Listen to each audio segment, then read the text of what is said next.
Sudah muncul lagi ya? Sudah, Bu. Kita bahas dulu mengenai PPh pasal 24 ya untuk soal pertama. Soal pertama adalah PT Bidakara memperoleh penghasilan neto dalam tahun 2019 adalah sebagai berikut ini. Yang pertama ada penghasilan dalam negeri 150 juta, kemudian ada penghasilan luar negeri terdiri dari Jepang yaitu 300 juta, laba dengan tarif pajak 20%. Kemudian negara Korea itu 400 juta, itu juga laba dengan tarif pajak 25%. Dan penghasilan dari negara Cina ini adalah rugi 100 juta dengan tarif pajak 30%. Nah, yang ditanyakan adalah berapa jumlah PPh pasal 24 yang dapat dikreditkan dan berapa jumlah pajak terutang yang masih harus dibayar. PPh 24 ini kan membahas mengenai kredit pajak luar negeri. Jadi berapa sih nilai kredit pajak yang bisa dikurangkan atau yang bisa dikreditkan dari penghasilan luar negeri terhadap penghasilan pajaknya di Indonesia. Nah, kita harus tahu dulu peraturannya ya. Ketika perusahaan kalau itu cabangnya ada di dalam negeri atau perusahaannya ada di dalam negeri, baik laba maupun rugi itu bisa diperhitungkan. Jadi kalau seandainya laba, dia maka akan menambah penghasilan. Tapi kalau misalnya rugi, maka dia akan mengurangi si penghasilan kena pajak. Itu kalau misalnya dalam negeri. Nah, bagaimana dengan penghasilan luar negeri? Kalau penghasilan luar negeri yang bisa diakui itu hanya penghasilan laba. Jadi kalau misalnya perusahaan di luar negeri cabangnya kemudian mengalami kerugian, maka itu tidak dapat diperhitungkan dalam PPh pasal 24. Sekarang kita lihat jawabannya ya. Mencari PPh pasal 24 ini saya bagi ke dalam 6 step ya. Yang pertama adalah mencari nilai PKP. Mencari nilai PKP-nya, tadi seperti yang saya bilang, bahwa penghasilan dalam negerinya laba, maka bisa diperhitungkan. Kemudian penghasilan dari negara Jepang, ini juga laba, 300 juta bisa diperhitungkan. Penghasilan dari negara Korea, 400 juta juga laba, maka bisa diperhitungkan.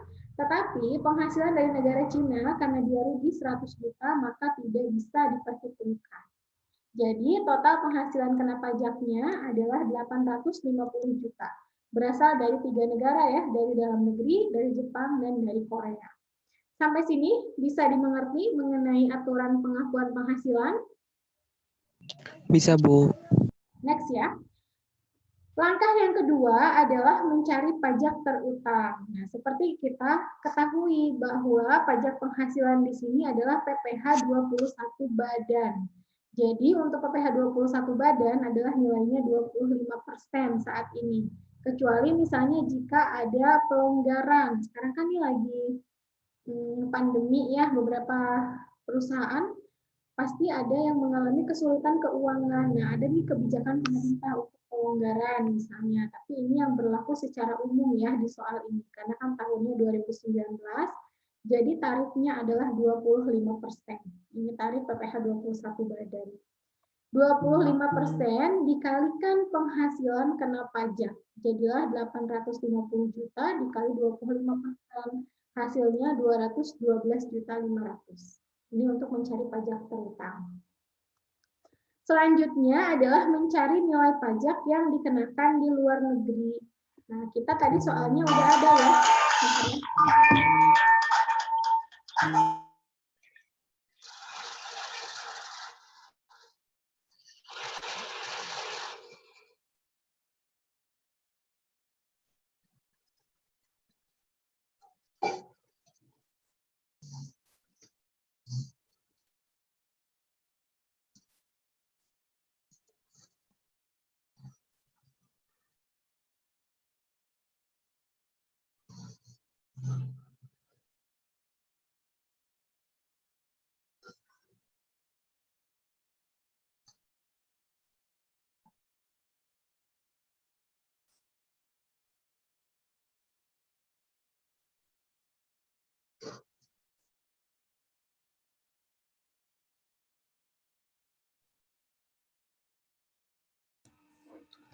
Oke, Kita lanjut ya. Nah, tadi step yang ketiga adalah mencari pajak penghasilan yang dikenakan di luar negeri. Nah, di sini ada ya keterangannya bahwa untuk Jepang itu 20% dan untuk Korea adalah 25%. Maka kita tinggal mengalihkan 20% dikali dasar pengenaannya 300 juta dan 25% dikali dasar pengenaannya 400 juta. Maka pajak yang dikenakan di negara Jepang adalah 60 juta, sedangkan yang dikenakan di negara Korea adalah 100 juta. Sampai sini bisa dipahami? Bisa, Bu. Oke, kita langsung ke tahap selanjutnya ya, yaitu menghitung kredit pajak PPh pasal 24. Nah, ini harus dihitung nih, harus dicari. Bagaimana carinya? Kita harus ingat lagi ya, bahwa ketika perusahaan memiliki cabang di berbagai negara, maka perhitungan penghasilan, khususnya untuk PPh pasal 24 itu tidak bisa digabungkan, tetapi harus dicari per negara tersebut. Misalnya kalau ada perusahaan punya cabangnya di 10 negara, maka perhitungannya juga harus dicari 10 negara tersebut, tidak bisa digabungkan penghasilannya. Contohnya gini, untuk penghasilan negara Jepang, itu kan 300 juta. Tidak bisa digabungkan dengan negara Korea jadi 700 juta. Jangan karena dua-duanya ada di luar negeri, kemudian penghasilannya digabungkan. Itu tidak bisa ya untuk di PPh 24. Jadi kita harus cari masing-masing. Caranya adalah total penghasilan di negara mana tuh, di negara cabang, dibagi dengan total penghasilan keseluruhan dikali dengan pajak terutang. Untuk Jepang, total penghasilan di negara cabang untuk Jepang adalah 300 juta. Dibagi total penghasilan kena pajak adalah 850 juta. Kemudian dikali pajak terutang 212 juta 500. Nah, artinya untuk kredit pajak PPh pasal 24 adalah 75 juta. Ya. Kemudian kalau dari negara Korea itu 400 juta dibagi 850 juta dikali 212 juta 500. Jadilah hasilnya 100 juta. Itu cara mencari kredit pajak PPh pasal 24. Nah, kredit pajak PPh pasal 24 ini bukan berarti setelah kita hitung bisa kita langsung kurangkan. Enggak gitu ya, tetapi ada step selanjutnya, yaitu membandingkan poin 3 dan 4 serta mengambil nilai terkecil. Poin 3 ini adalah pajak yang dikenakan di luar negeri. Poin 4 adalah kredit pajak PPh 24. Maka kita harus bandingkan mana nilai terkecil itu yang boleh diambil.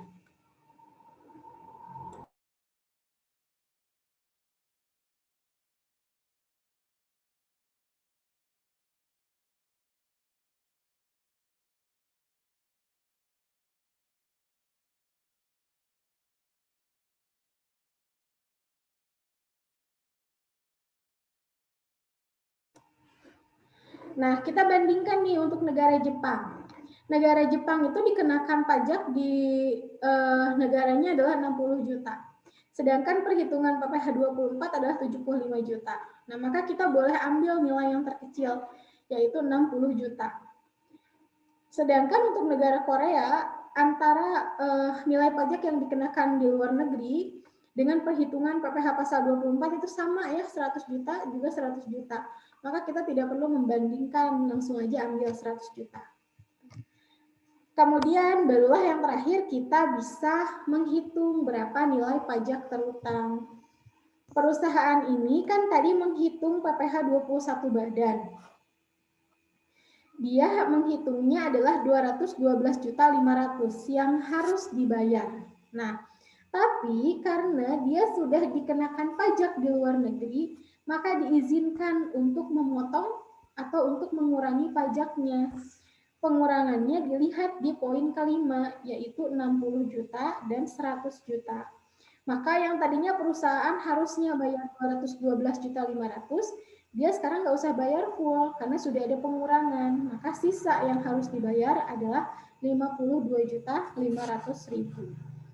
Sampai sini bisa dimengerti perhitungannya? Bisa, Bu. Oke, paham ya? Jadi, bisa, Ibu. Paham, Bu. Baik. Nah, jadi PPh 24 ini, PPh pasal 24 tujuannya apa? Tujuannya adalah agar si perusahaan-perusahaan itu enggak double. tidak membayar pajak ganda karena sudah dikenakan di negara tempat si perusahaan itu bernaung atau di negara cabangnya gitu. Tapi pengurangannya juga tidak bisa sembarangan, harus dihitung dan harus dipilih mana yang terkecil. Itu untuk soal 1 ya. Nah, sekarang kita beranjak ke soal 2. Soal 2, PT Arcadia adalah perusahaan yang memiliki cabang di berbagai negara. Selama tahun berjalan, memiliki penghasilan sebagai berikut ini. Ada penghasilan dalam negeri cabang Bandung adalah 1,7 miliar, dengan rincian di dalamnya ada dari bunga deposito 47 juta dan dari bunga koperasi 7.500.000. Kemudian dari cabang Jakarta itu laba 800 juta, dari Bandung juga tadi laba ya. Kemudian dari kantor pusat Surabaya itu laba juga 1 miliar 50 juta, dengan di dalamnya ada penghasilan hadiah undian sebesar 250 juta. Dari cabang Sumatera itu laba 500 juta, dari cabang Sulawesi rugi 150 juta, dari cabang Papua juga rugi 75 juta, dan dari cabang Aceh ada laba 658 juta. Ini adalah penghasilan dalam negeri. Sedangkan untuk penghasilan luar negeri ada dari Australia. Nilainya adalah ini menggunakan USD atau US dollar ya. Di mana penghasilannya adalah 45.000 dolar dengan tarif pajak 20%. Untuk di cabang Amerika penghasilannya 90.000 dolar dengan tarif pajak 25%. Dari Singapura juga itu 78.000 dolar dengan tarif pajak 15%. Nah, dari Australia, Amerika, dan Singapura ini nilainya adalah laba. Sedangkan dari Cina ini ada 80.000 dolar tapi rugi dengan tarif pajak 22%. Dan dari cabang Mesir laba 56.000 dengan tarif pajak 17%. Serta dari cabang Meksiko itu rugi 7.500 dolar dengan tarif pajak 20%. Dari soal ini menggunakan asumsi nilai 1 dolar adalah 13.000. Nah, sebelum kita mengerjakan, kita harus ingat dulu ya, bahwa tadi poin pertama adalah ketika kerugian berasal dari cabang luar negeri tidak bisa diperhitungkan. Yang kedua adalah ketika perusahaan penghasilannya sudah dikenakan PPh final, maka harus dikeluarkan dari dasar pengenaan pajak PPh pasal 24. Ini juga tujuannya adalah biar tidak perhitungan pajaknya ganda. Contoh, penghasilan dalam negeri ini 1,7 miliar, tapi di dalamnya sudah ada bunga deposito. Bunga deposito itu sudah dikenakan PPh final.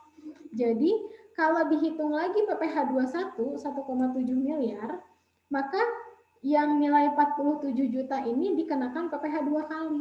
Yang satu dikenakan dari bunga deposito, kalau tidak dikurangkan ya.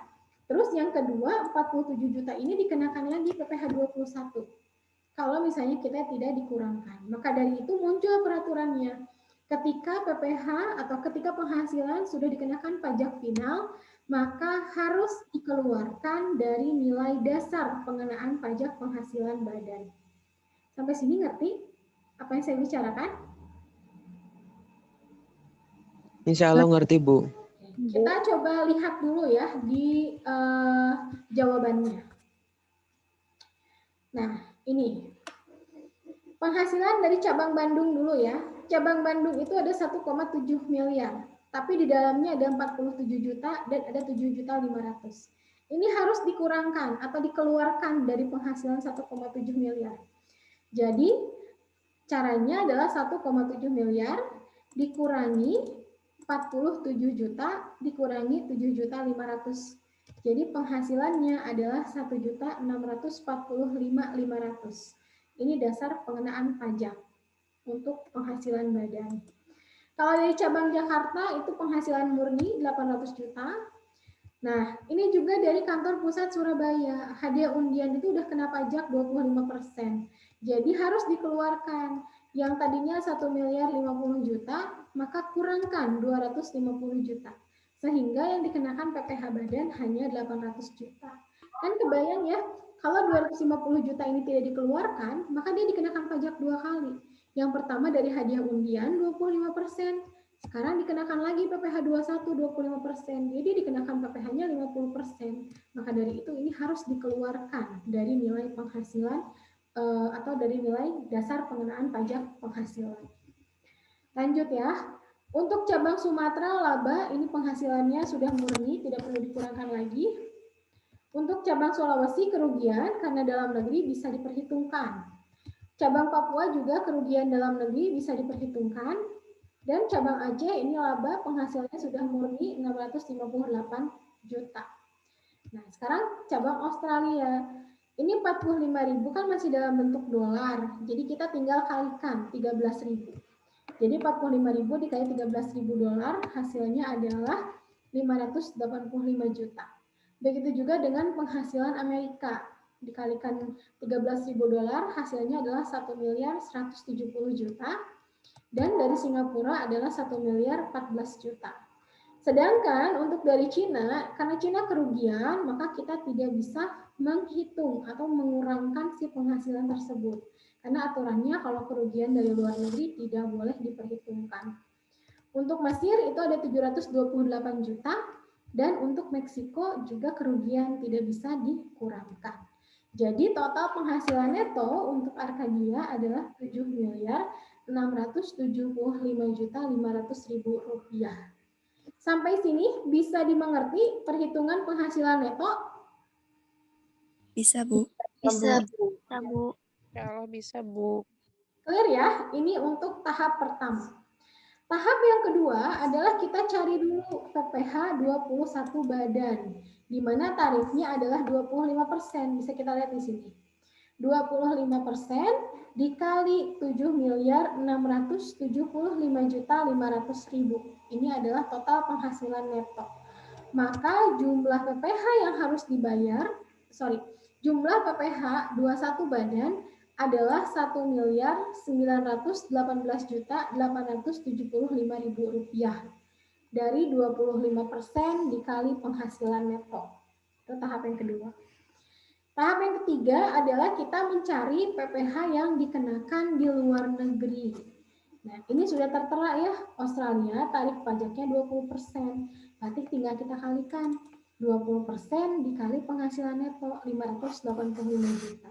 Yang rupiah ya, bukan yang dolar. Karena Indonesianya dalam hal ini si PT Arcadianya menganut penyusunan laporan keuangannya menggunakan mata uang rupiah.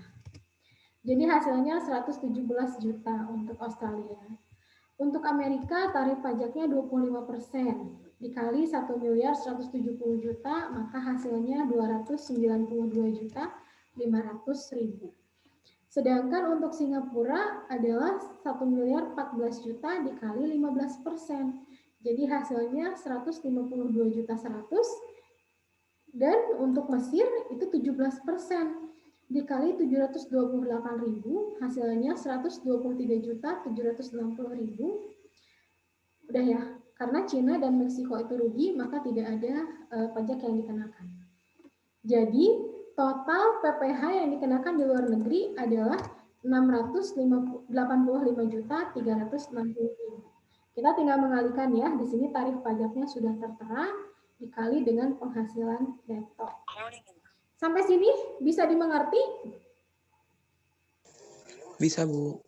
Gimana jawabannya Bisa, Ibu. sejauh ini? Sudah sama dengan hasil kalian? Sama. Sama, Bu. Kita lanjutkan ya ke PPh 24 diperhitungkan atau PPh yang bisa BPh 24 yang dikreditkan. Caranya adalah ini masing-masing negara ya. Untuk Australia dulu. Australia adalah total penghasilan negara Australia ini 585 juta dibagi total penghasilan neto 7.675.500.000 dikali jumlah PPh 21 ini 1.918.875.000. Ini ya. 585 dibagi 7675500 dikali 1918875. Maka hasilnya untuk Australia adalah 146.250.000. Begitu juga untuk Amerika. Amerika itu berarti 1.170.000.000 dibagi total penghasilan ini 7675500 dikali PPh 21 badan, ini 1918875. Jadi hasilnya 292.500.000. Sedangkan untuk Singapura yaitu 253.500.000 dan untuk Mesir adalah 182 juta. Ini hasil perhitungan PPh yang dikreditkan. Lalu tahap selanjutnya yang kelima adalah kita bandingkan mana yang terkecil antara PPh yang dikenakan di luar negeri dengan yang diperhitungkan. Ini 117 juta dan 146 juta. Lebih kecil 117 juta. Maka kita harus ambil 117 juta. Kemudian yang kedua, 292.500 dan 292.500. Ini mah sama ya. Jadi kita tinggal ambil saja salah satu. Tidak perlu dibandingkan. Kemudian yang ini 152.100 yang diperhitungkannya 253.500. Maka kita ambilnya yang kecil 152.100. Dan untuk yang Mesir berarti kita ambil 123.760. Maka dari hasil perbandingan ini nilai yang boleh dikurangkan terhadap PPh 21 badan totalnya adalah 685.360.000. Nih, dijumlahkan dari sini, dari Australia sampai Mesir. Sehingga PPh 21 badan yang tadinya harus dibayar adalah 1.918.875.000. Sekarang nggak segini lagi. Karena kita berhak mengurangkan yang dengan yang ini ya, 685.360.000. Jadi nilai yang harus dibayar atau nilai kurang bayar Arcadia adalah 1.233.515.000 dari 1,9 miliar dikurangi 685 juta. Sampai sini gimana jawabannya, sudah sama? Sama, Bu. Oke. Ada yang ingin ditanyakan dulu mengenai PPh 24? Bisa dimengerti ya? Bisa, Bu. Bisa, Bu. Kalau tidak ada pertanyaan, maka kita lanjutkan ke PPh pasal 25 ya. Nah, sekarang ke PPh pasal 25. Kalau PPh pasal 25 ini berbicara mengenai angsuran pajak. Kenapa harus ada angsuran pajak? Angsuran pajak itu tujuannya adalah untuk memudahkan wajib pajak, biar nanti di akhir tahun pembayaran pajak dia nggak terlalu besar bayar pajaknya. Misalnya, karena kan kita berbicara perusahaan, skop perusahaan dengan lingkup besar atau pengusaha kena pajak bisa juga ya. Misalnya dalam 1 tahun kita berkewajiban membayar itu adalah 500 juta, misalnya 500 juta pajak terutamanya. Nah, dengan adanya PPh pasal 25, kita bisa mengangsur per bulan. Sehingga yang tadinya harus dibayar langsung 500 juta, nanti di akhir tahun pajak tidak akan 500 juta lagi, karena sudah ada angsuran pajak, jadi nyicil.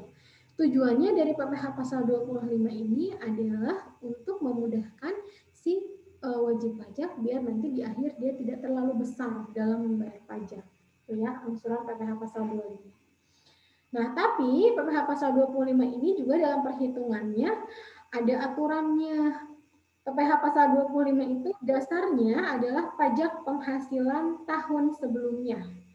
Dan dalam mengangsurnya bisa dikurangkan dengan PPh lain yang sudah dipotong. Seperti PPh 23, 24, 25, 22, gitu ya, itu bisa dikurangkan. Namun, sayangnya kalau misalnya meskipun PPh 25 ini adalah angsuran pajak, tetapi ketika wajib pajak melakukan kesalahan dalam perhitungan atau melakukan kekurangan bayar atau telat bayar, maka dia juga dikenakan denda. Dendanya itu macam-macam ya, ada denda administrasi sebesar 2% dan ada denda yang lainnya, gitu ya. Nah, untuk perhitungannya kita langsung masuk aja ke dalam contoh soal ya. Kita masuk dulu ke contoh yang pertama, yaitu PT Kasavera bergerak di usaha kontraktor. Selama tahun 2016, perusahaan memiliki penjualan 90 miliar dengan biaya pokoknya adalah 50 miliar dan biaya usaha adalah 3 miliar. Perusahaan memiliki penghasilan dari dividen sebesar 50 juta yang dipungut PPh pasal 23. Ini harus digarisbawahi ya. Berarti 50 juta ini adalah penghasilan dividen, bukan nilai PPh pasal 23 ya. Jadi ini nilai penghasilannya belum dikalikan PPh pasal 23. PPh pasal 23 mengenai dividen itu kan kita harus tahu kan berapa kepemilikannya. Apakah dia lebih dari 25%, apakah kurang dari 25%. Tapi karena di soal ini adalah sudah dijelaskan dipungut PPh pasal 23, berarti otomatis nilai 50 juta ini kepemilikannya kurang dari 25%. Ya. Kemudian perusahaan juga memiliki potongan PPh pasal 24 dan sudah dapat dikreditkan, berarti sudah boleh dikurangkan nih, di luar negeri sebesar 180 juta. Maka berapa sih jumlah pajak terutang tahun 2016 dan berapa angsuran pajak untuk tahun 2017? Kita hitung dulu ya untuk penghasilan 2016. Tadi penghasilan 2016 itu adalah 90 juta ya. Harga pokok penjualannya adalah 50 juta sehingga laba kotornya adalah 40 juta. 40 juta itu dari 90 miliar penjualannya, harga pokoknya 50 miliar sehingga laba kotornya adalah 40 miliar. 40 miliar itu dari 90 M dikurangi 50 M. Ya. Kemudian biaya usahanya adalah 3 miliar. Maka laba bersih sebelum pajak kita tinggal kurangkan 4 miliar dikurangi 3 miliar, hasilnya adalah 37 miliar. Ini laba bersih sebelum pajak, sehingga PPh 21 badannya adalah 25% dikali 37 miliar. Hasilnya adalah 9 miliar 250 juta. Segini. Sampai sini bisa dimengerti dulu? Bisa, Bu. Bisa, Bu. Oke. Ini adalah PPh 21 badan. Sekarang kita akan menghitung PPh pasal 25 angsurannya. Ini PPh 21 untuk tahun 2016. Maka ini PPh pasal 25 untuk tahun 2017. Yang pertama dasarnya adalah PPh 21 tahun sebelumnya. Ini kan 9 miliar 250 juta. Kemudian tadi saya bilang boleh dikurangkan dengan PPh yang telah dipotong. Yang pertama ada PPh 23. Penghasilan dividennya kan 50 juta. Ini adalah penghasilan dividen, bukan PPh 23. Maka berapa PPh 23-nya? Penghasilan dividen itu dikenakan 15% untuk PPh 23. Ya, maka kita tinggal kalikan 15% dikali 50 juta. Iya. 1, 2, 3, 4, 5. Iya benar. Dikali 50 juta ini, 7.500.000. Dan kredit PPh yang diperbolehkan adalah 180 juta. Tadi sudah ada di soal. Sehingga PPh 25 terutangnya adalah 9,25 miliar dikurangi 7.500.000 dikurangi 180 juta. Jadi hasilnya 9.062.500.000. Kalau sebulan adalah 755.208.333. Atau kita bulatkan adalah 755.208. Dibulatkannya dalam ribuan ya kalau perpajakan. Jadi 755.208.000. Sampai sini jawabannya ada yang beda?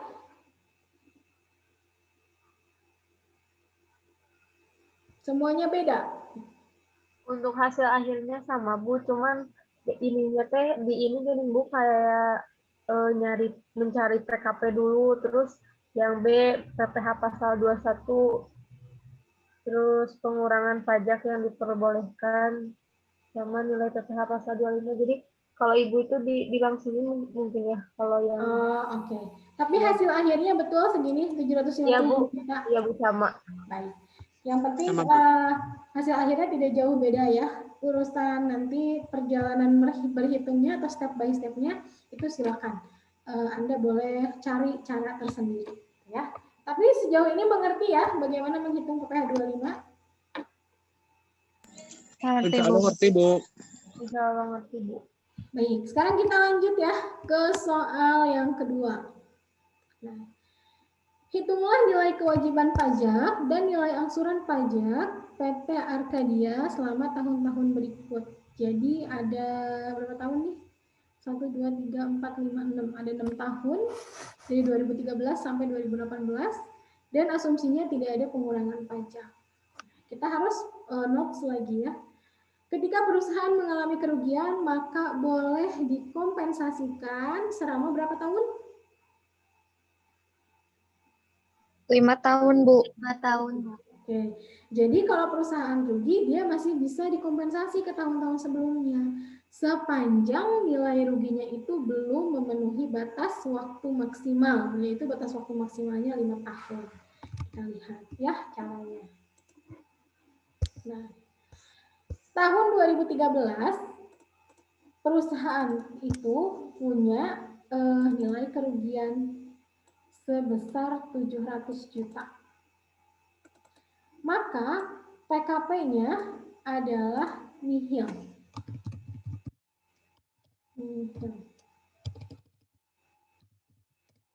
Ya.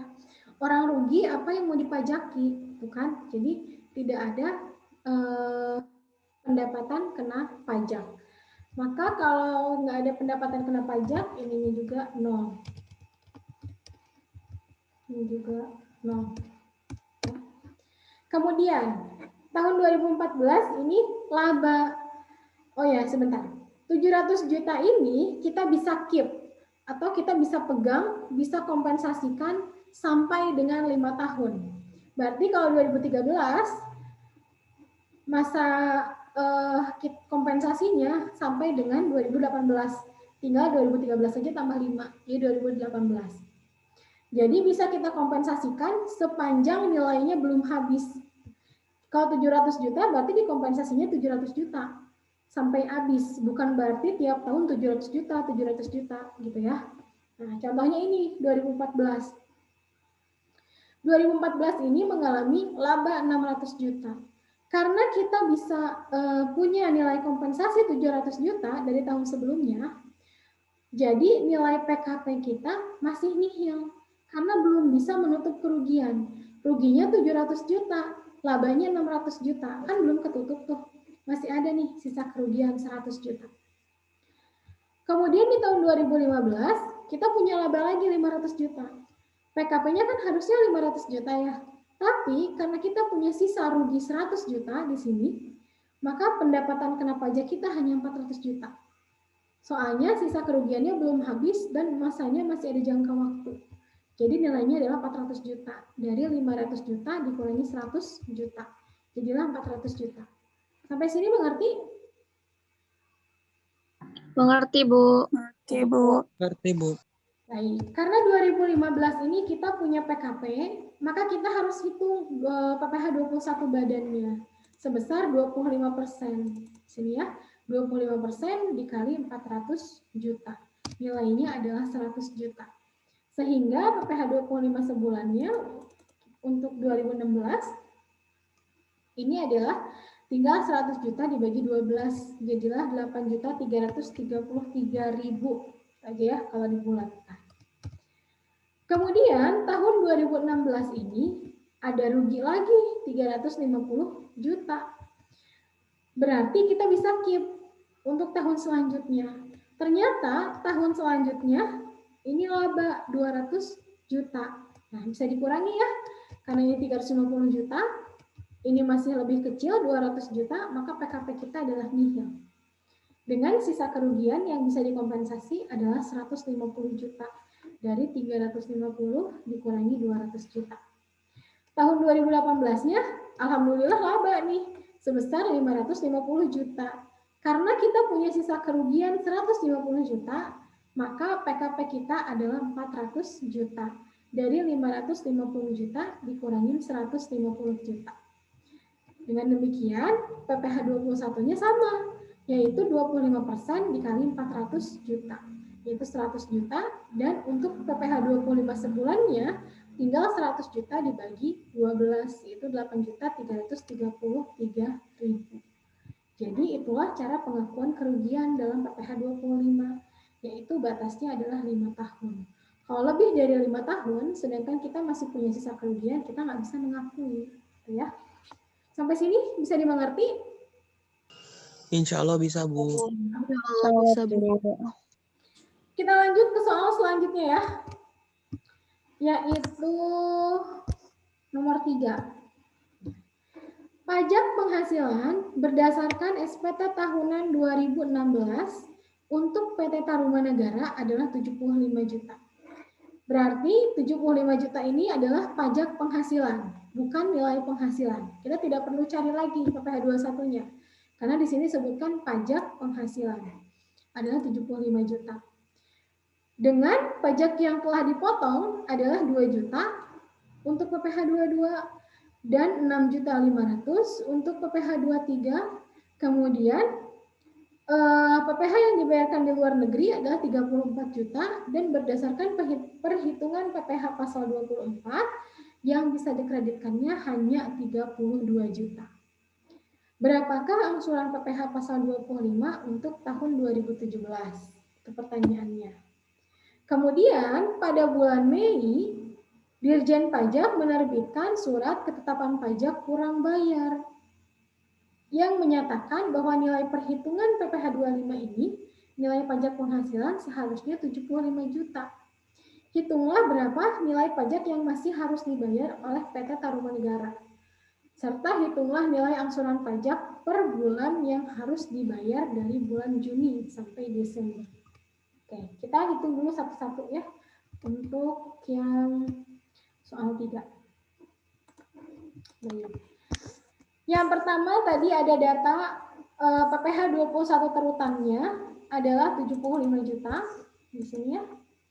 PPh 22 yang bisa dipotong adalah 2 juta, 23 juga adalah 6.500.000 dan PPh 24 juga adalah 32 juta. Sehingga kalau dari perhitungan sebelumnya yang bisa yang menjadi dasar perhitungan PPh 25 adalah 34.500.000 dari mana?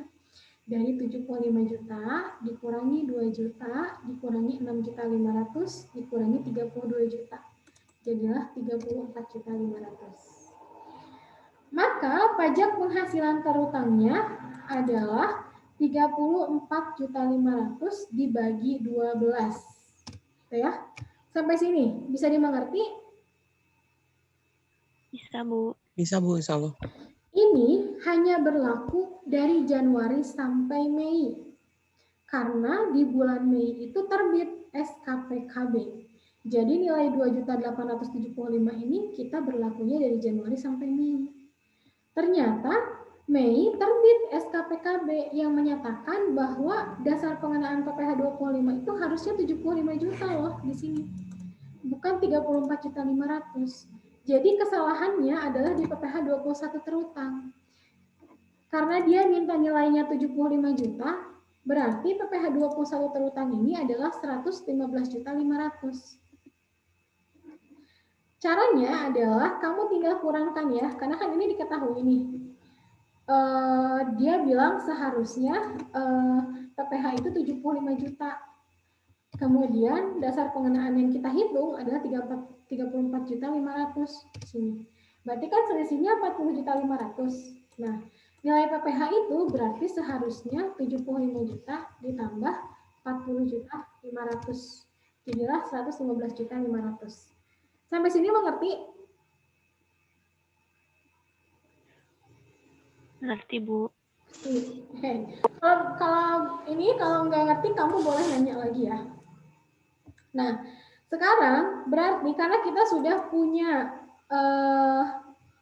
data baru di mana SKPKB-nya terbitnya adalah 75 juta, berarti angsuran PPh 25 ini harus pembetulan. Yang tadinya 2.875, maka di bulan Juni nggak segini lagi. Tapi 75 juta dibagi 12, karena di SKPKB terbitnya 75 juta. Dibagilah 12 di sini. Maka per Juni sampai Desember yang harus diangsur adalah 6.250.000. Dari 75 juta dibagi 6.250.000. Sampai sini mengerti? Ngerti, Bu. Nah, bulan Juni ini yang harus dibayar bukan hanya PPh 25 terutang pembetulan. Tapi kan kita punya kekurangan itu jadi dua ya. Ada kekurangan PPh 21 dan ada kekurangan PPh 25. Tentunya setiap kekurangan itu punya sanksi administrasi tersendiri. Yang pertama, kita harus bayar dulu kekurangan PPh 21. Yang tadinya 75 juta sekarang berubah jadi 115.500. Maka kurangnya adalah 40.500. Ini harus dibayar dulu nih. Kemudian karena kita salah hitung, itu dianggap kekeliruan kita sendiri, wajib pajak, maka ada denda kekurangan PPh pasal 21. Dihitung dari Januari sampai Mei. Januari, Februari, Maret, April, Mei. Anggaplah ini Mei terbitnya di akhir bulan. Jadi Mei-nya dihitung 1 bulan ya. Jadi dari Januari, Februari, Maret, April, Mei. 5 bulan.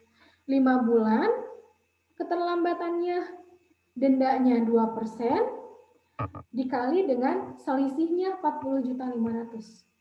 Maka dikenakan denda 4.050.000. Ya, ini dendanya. Kemudian kita bayar juga nih PPh 25 sebulan yang baru untuk Juni, 6.250.000 untuk Juni. Tapi di samping itu kita juga harus bayar denda kekurangan yang dari Januari sampai Mei, yaitu 5 bulan. 5 bulan dikali 2%, dikali 6.250.000 dikurangi 2.875. Jadi selisihnya itu dikenakan denda, ya, denda. Jadi yang selisih dari PPh 25 itu nggak perlu dibayar tuh, tapi kita hanya perlu membayarkan denda. Lain halnya dengan kekurangan PPh pasal 21. Jadi kalau ini mah tinggal 5 bulan dikali 2%, dikali 6.250.000 dikurangi 2.875. Hasilnya adalah 337.500. Artinya yang harus kita bayar di bulan Juni adalah ya, 51.137.500, yaitu dari kekurangan PPh 21, denda PPh 21 serta pembetulan PPh pasal 25 beserta denda keterlambatan atau denda salah perhitungan di bulan-bulan sebelumnya. Baru nanti bulan Juli kita bisa bayar 6.250.000 sampai Desember segini, udah nggak ada lagi denda atau kekurangan yang harus dibayar. Oke, sampai sini gimana? Jawabannya pada salah, pada betul? Ada yang sama? Salah, Bu. Tapi bisa dimengerti. Bagian itu. Tapi bisa dimengerti ya untuk penjelasan yang ini? Insya Allah bisa, Bu. Insya Allah, Bu. Baik, selanjutnya ke soal yang terakhir. PT Sasmitapura bergerak di bidang real estate selama tahun 2016 memiliki nilai penjualan 50 miliar. Saya tulis dulu ya, karena saya belum kerjakan. Penjualan 50 miliar. Kemudian punya beban pokok 30 miliar.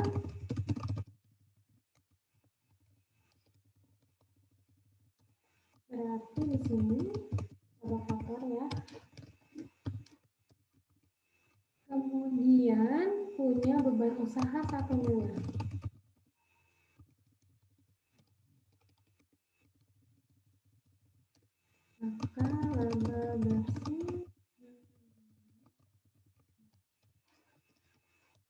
bersih sebelum pajaknya berarti 19 miliar. Ternyata di tahun 2015 memiliki kerugian sebesar 20.500.000.000. Kompensasi kerugian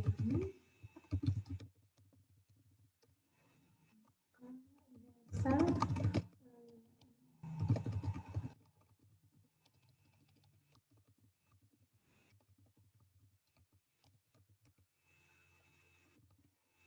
berapakah pajak terutang? Apakah ada pajak terutangnya?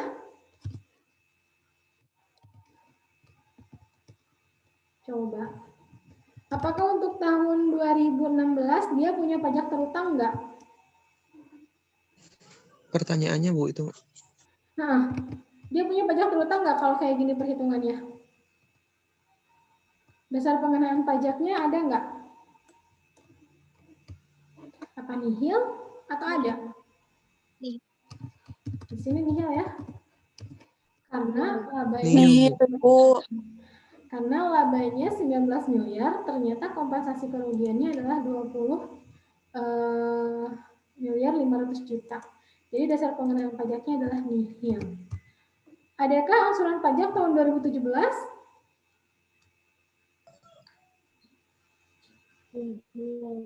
Nihil, Bu. Sama nihil, Ibu. Sama nihil, baik. Karena ini nilai kerugian, nilai labanya lebih kecil dari nilai kerugian, maka dia tidak perlu membayarkan kekurangan pajak atau dia tidak perlu menghitung si nilai pajak terutang. Jadi hasilnya adalah nihil, gitu ya. Nomor 4 sama hasilnya nihil semua.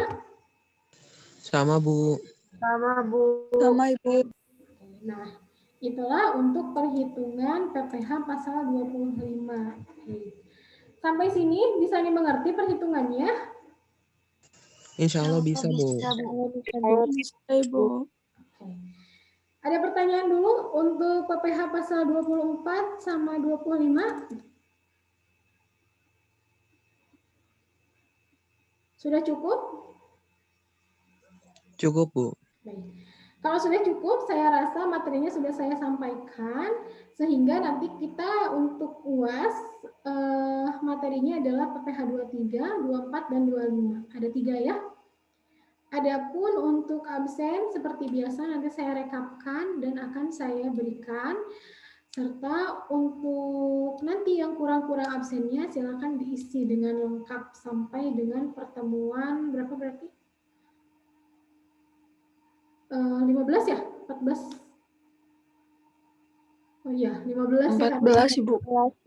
14 apa 15? Kayaknya 15 deh. 14, Bu. 7, 8. Oke. Kayaknya harusnya sampai dengan 15 ya, karena yang ke-16-nya itu UAS, bener nggak? Kita kan 7 pertemuan, 8 UTS.